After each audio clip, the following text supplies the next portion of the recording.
everyone. My name is Stanley St. Rose, and today we're going to be talking about Dr. Heidegger's experiment. Now, before I go into the summary analysis of this work, please remember to leave a like, subscribe, and/or comment so that the channel can continue to grow.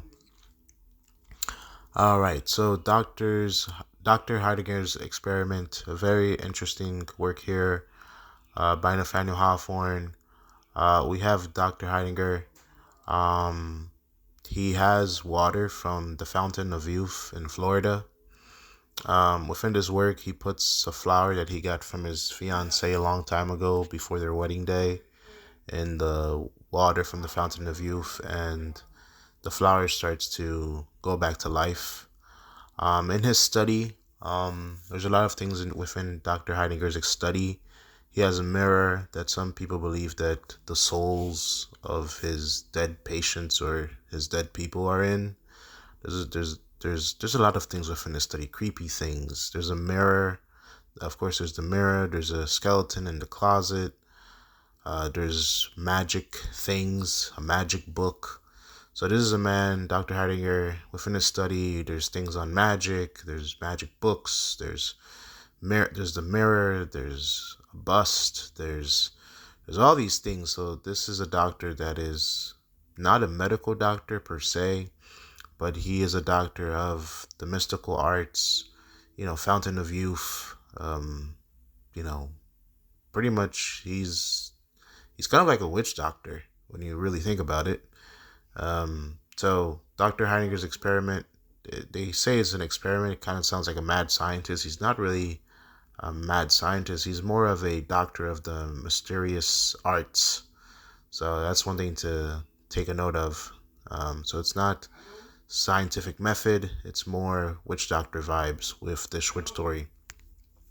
So Dr. Heidegger, he has water from the Fountain of Youth in Florida. He has his four friends come to his study, and he shows them what I told you guys about the flower in the vase where the flower that was withered, it bloomed. He pretty much tells his four friends that you know, you're gonna drink this water. I'm gonna study you. I'm gonna see what happens. Pretty much the water from the Fountain of Youth. They're gonna drink the water and become young again.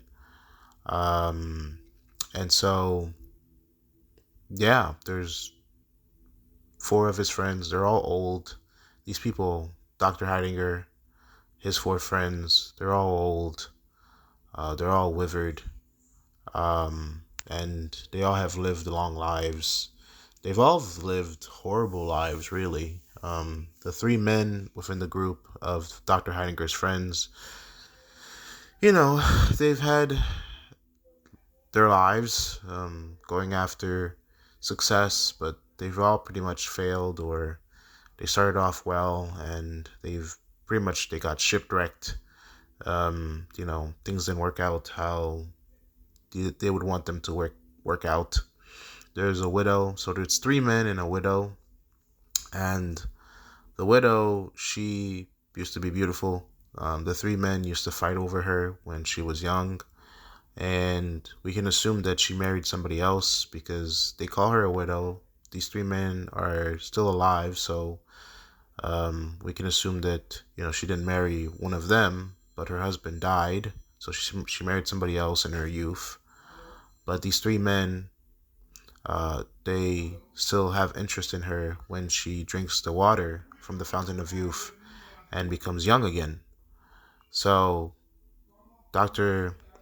Heidegger, he gives them the water, they drink it, they spend all day drinking the water, and they get younger and younger, and the three men, they start off fighting over the widow, and basically they're like, I want to dance with her, I want her, and another man said, I want her, and all of the men, they put hands on her, and they're fighting for her, tugging for her, they want her, and yeah, that's how the story goes down.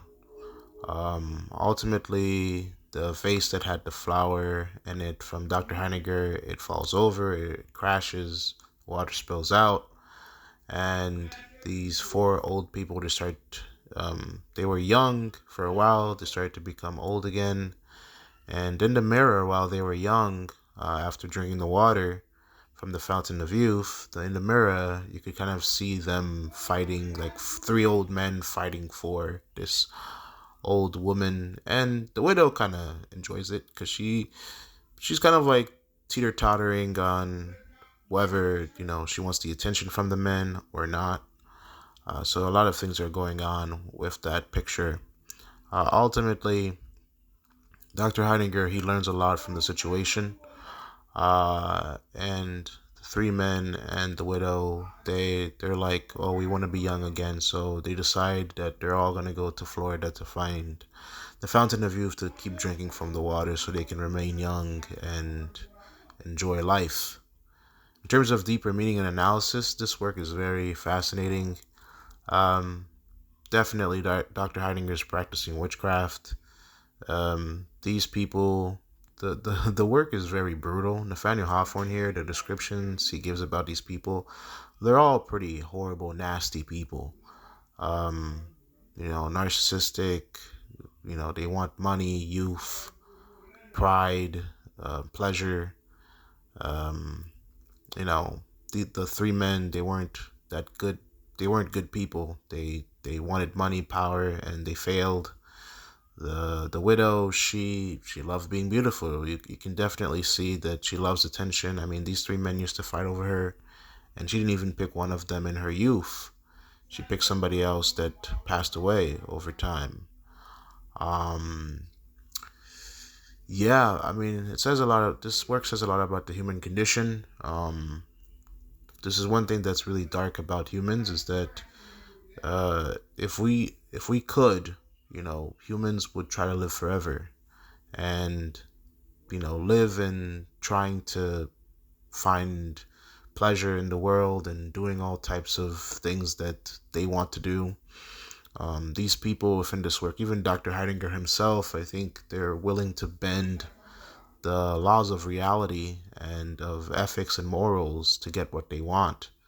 Even though these old people, they've lived their lives, they've had their fun in the sun, They were young, they had time to get married, to enjoy love, to enjoy money and power and success, and they've had all of it, but they still want more. And if the fountain of youth is the way for them to get it, they will go to Florida and get it. So these people, they're pretty empty inside, I can say.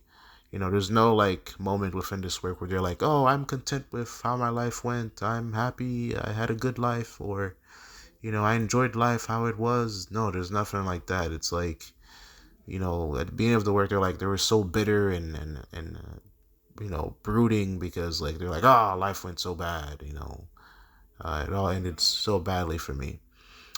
So there's a lot of things to go within this work to understand within this work, but it's very fascinating how it ends. It says a lot about the human condition. That's all I have to say about this work. Please remember to leave a like, subscribe, and or comment, and I'll see you guys in the next video.